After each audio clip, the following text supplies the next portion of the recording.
Desperté. Fragmento. De Ángel Alfonso Muñoz Díaz. Versión audionarrada por Jorge González.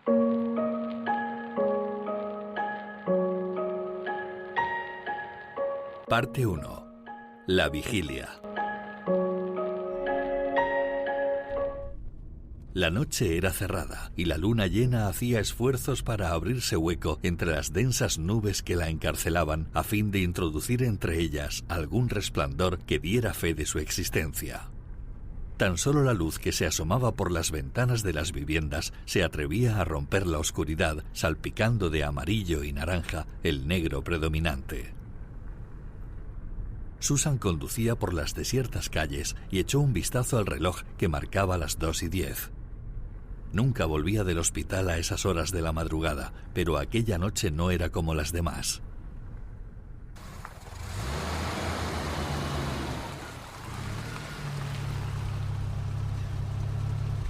Al llegar al garaje de su casa, antes de bajar del coche, se subió el cuello del abrigo y abrió un poco la ventanilla para que el aire fresco se llevara el olor de la calefacción. Salió a la calle y sintió en la cara la gélida bofetada del frío exterior, lo que le hizo acelerar el paso para ponerse a cubierto en el calor del hogar.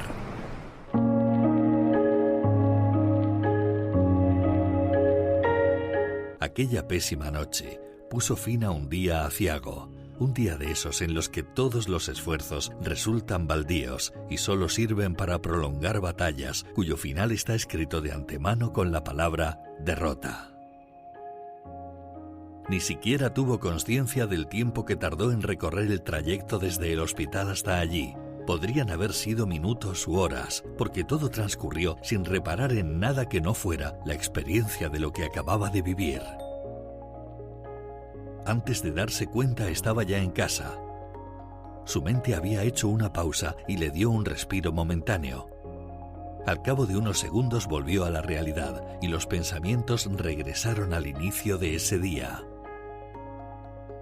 La imagen de aquel hombre expirando en el hospital, vencido por una cruel e implacable leucemia, le pesaba como una losa. Meses de lucha continua, momentos de ternura mezclados con amargura, sonrisas y lágrimas compartidas, tratamientos agresivos soportados estoicamente que se camuflaban con historias contadas para hacerlos más llevaderos. Todo esto solo había servido para recorrer un camino que llevaba a un indeseable pero esperado final. La imagen inerte de Pete, tumbado sobre una cama de hospital, sus risas y sus lamentos pasados, sus momentos de euforia o tristeza, sus acercamientos a la ventana de la habitación con la mirada perdida en la calle, su esperanza alimentada por los avances de la medicina y piadosas mentiras de quienes le rodeaban.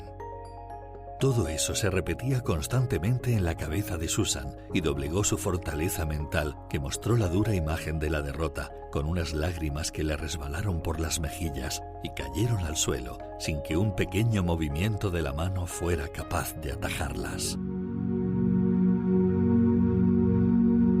La poca experiencia en la nueva etapa profesional no la había provisto aún de ese escudo protector que supone el estar curtida en 1000 batallas. Además, sus propios fantasmas del pasado se estaban encargando de agravar un estado anímico muy deteriorado ya de por sí.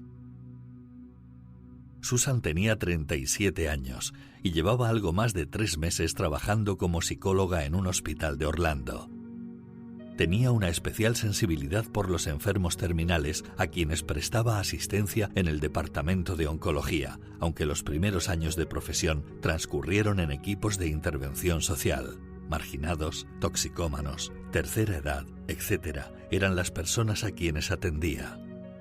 Sin embargo, acontecimientos posteriores le hicieron cambiar a un sector en el que se volcó no solo laboral, sino también emocionalmente.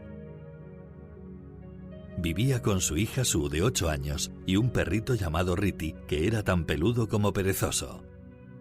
La casa estaba ubicada en el área metropolitana de Orlando y fue cedida por su padre cuando ella contrajo matrimonio con un agente comercial llamado Michael Campbell. Llevaba algo más de 10 años casada, aunque no convivía con su marido últimamente. Él era comercial en una multinacional de productos lácteos y estaba destinado en Miami, lugar al que pidió traslado 3 meses atrás, después de plantearle la conveniencia de un alejamiento por el bien común familiar. No estaban divorciados, solo distanciados, pero sin fecha prevista de reencuentro. Los únicos contactos entre ambos se producían cuando él venía a pasar el día con su hija, cosa que siempre hacía fuera de casa. A pesar de esto, la relación entre ambos cónyuges era buena, aceptable al menos. En las escasas conversaciones que mantenían, procuraban no inmiscuirse mucho en los asuntos del otro. A Michael le gustaba llevar a su hija a los parques temáticos de Universal Studios o Walt Disney World, porque a la niña le encantaban y eran tan grandes que podían estar el día entero en ellos, pasando sin repetir de una atracción a otra. Susan estaba sentada en el sofá, mirando la televisión pero ausente. La encendió por pura rutina, porque en realidad no tenía el más mínimo interés en ver nada. Como única compañía en esa madrugada del domingo, tenía a Ritty, que se durmió acurrucado a sus pies, como solía hacer cuando ella paraba para descansar. Era la primera vez que pasaba un fin de semana entero sin su hija. Michael se la había llevado el día anterior a Miami para cumplir una petición que la niña le había hecho en repetidas ocasiones. Sin nada de sueño y con pocas ganas de irse a la cama, Susan viajó mentalmente en el tiempo hasta llegar al día en que se conocieron de forma casual, cuando presenciaban un partido de tenis en Orlando.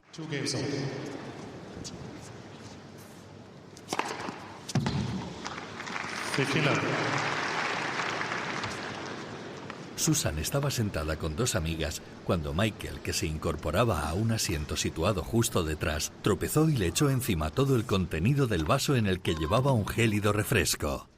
Ella no encajó bien aquel helado baño que le había dejado los hombros pegajosos por el azúcar del refresco, y le dedicó un aluvión de improperios que él asumió resignado mientras pedía perdón repetidamente. Michael y el amigo con el que estaba sentado ya no pudieron ver el partido con tranquilidad, porque Susan se encargaba de recordarle de vez en cuando su torpeza. Cuando ya se marchaban, ella le dijo que tuviera más cuidado la próxima vez, a lo que él respondió: «No habrá próxima vez, no volveremos a vernos». La respuesta arrancó una sonrisa al rostro de Susan, seguida de una carcajada. Michael y su amigo no reaccionaron al principio, pero después se contagiaron de aquella risa estruendosa, poniendo con ello fin a las hostilidades. Ella estaba también con 2 amigas y acabaron los 5 en una cafetería próxima al estadio.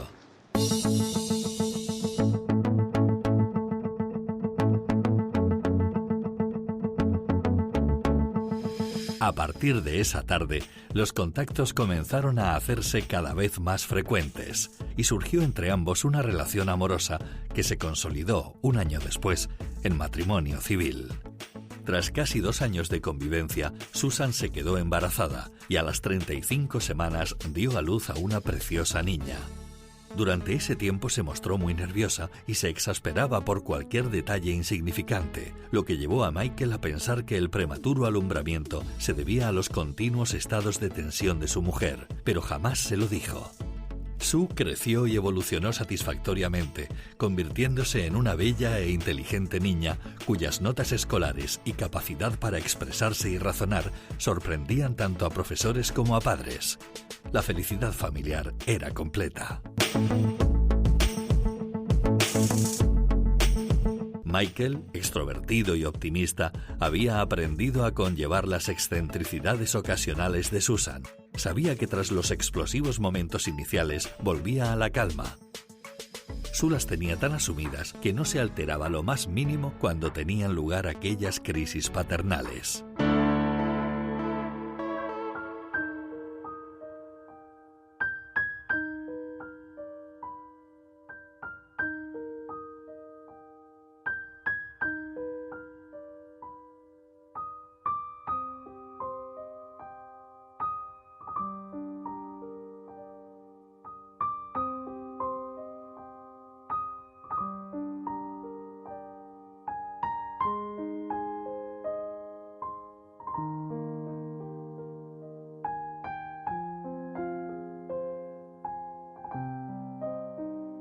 Tras 8 años de matrimonio, la vida dio un giro para ellos.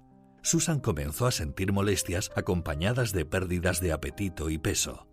A menudo tenía la sensación de estar llena sin apenas haber comido. Episodios de acidez de estómago y vómitos, en los que a veces arrojaba sangre, solían darse con frecuencia. Inicialmente pensaron que se trataba de un virus estomacal o de una úlcera y decidieron consultar a un amigo llamado Bernard, que era gastroenterólogo.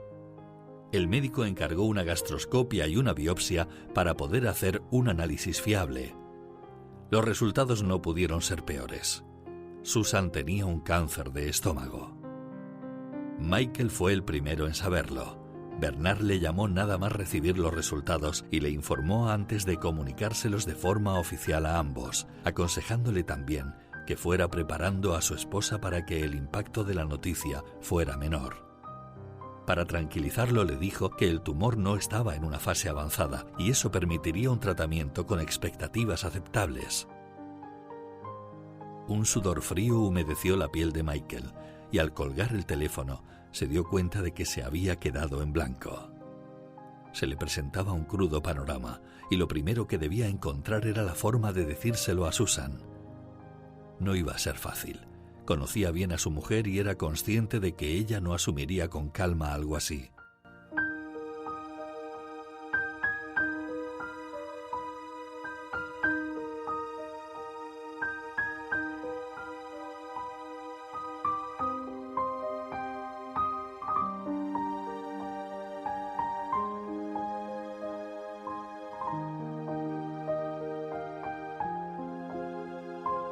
Hasta aquí el relato de hoy.